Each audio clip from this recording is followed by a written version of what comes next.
Hey, Steve Mignani here. It is February 2022 in Massachusetts, so we're not outdoors.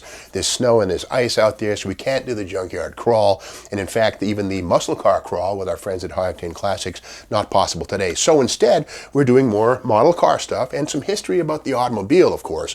1957 Ford was a big deal year. And a lot of folks remember 1957, they think about the 57 Chevy. Well, Ford actually outsold Chevrolet in 1957 by something like 10,000 units, or not even a small fraction. But most people don't remember the 57 Ford as much as they do the 57 Chevy. Well, we're going to try and fix that with this video in 1/25th scale. Now, back in 1957, this thing right here, this is called a promotional. This is something you would have gotten at your Ford dealership when you went in to look at a new 57 Fairlane or Custom or whatever it might be. And this is actually from AMT. And on the bottom, it even says AMT Incorporated, Birmingham, Michigan. Not sure if you can see that, but there it is stamped in. The chassis is metal, the body's plastic, and the thing of it is, we can see how it looks like a banana. Some would say, well, that thing's been left in the sun. No, this is actually made out of acetate plastic, which is what almost all of the plastic promo and model kit manufacturers used up till about 1960, when they switched to polystyrene, which is much more stable. Even left in a normal environment, most of these acetate models will start to warp and bend and distort, like this 57 Ford. Now here's the thing, this is an AMT 1957 Ford from 1957. It's, you know, it's very nice, pre-painted as most promos were in blue and white, almost matches, you know, the real car here on the cover of Motor Life magazine. You can kind of see how they're quite similar in the way they're painted and stuff. But in 1963, AMT did something really cool. They launched the 57 Ford model kit. Now this is a whole different creature than the promo. Yes, it's the same subject, but 1963 was a big year. They also, AMT, did a 57 Chevy Bel Air with a 4.9 engine and a whole bunch of pieces and parts.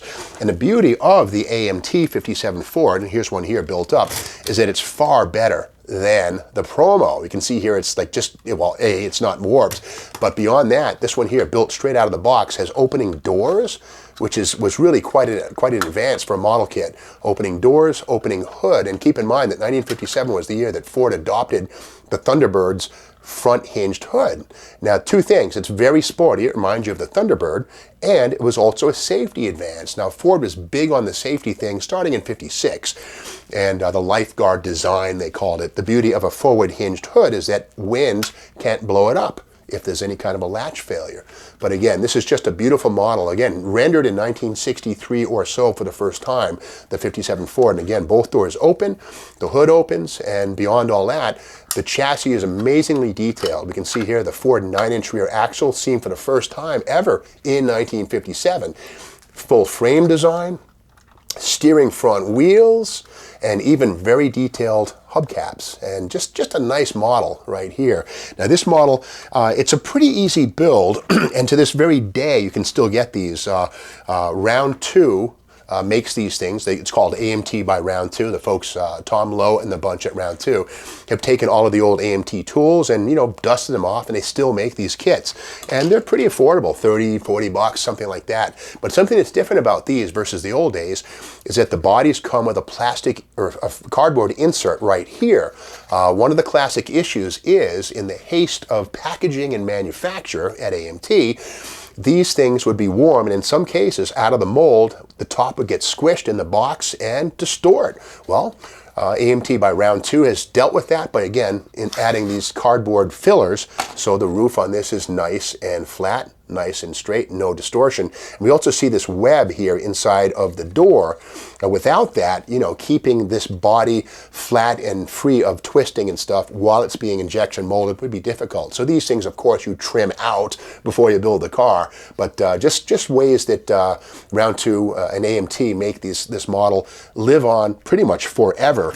And one of the beautiful things, again, is the chassis detail on this. Unlike the Johan models that you'll see in some of my other videos here from the same period, which had sort of a pan type chassis with the axle molded in, the suspension molded in.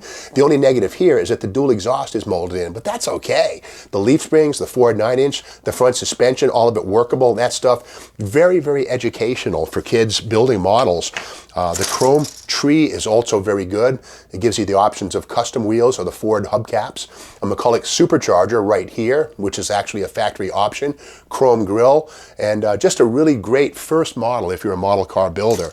The instruction sheet is also top notch, and this same instruction sheet has been utilized pretty much unchanged since 1963 or so.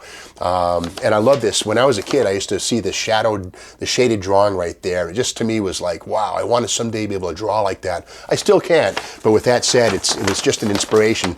And you got to know that a lot of people today design nuclear submarines or airplanes or cars or toasters probably started building model cars as kids. And in fact, a lot of those people today still build model cars.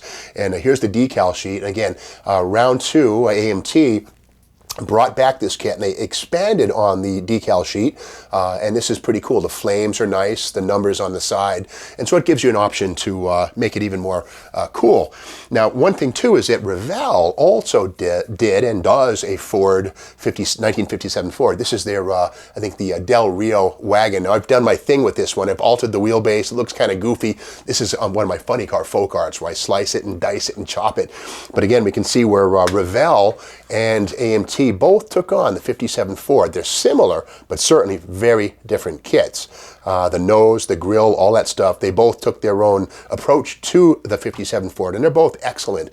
The Revell kit's a little better in that the frame is separate from the floor pan, and it builds out to a pretty nice model. This one's kind of a grotesque, you might say. It's all jacked up, literally, and it's not even done, but someday I might finish that thing. But that's the story of the 57 Ford in 1/25th scale, the original from 1957 in acetate warped plastic, and the reboot, if you will, 1963 as a 1/25th scale polystyrene plastic kit. Which one would you prefer? Well, if you like this video, be sure to stay tuned and subscribe to the Steve Maggs YouTube channel.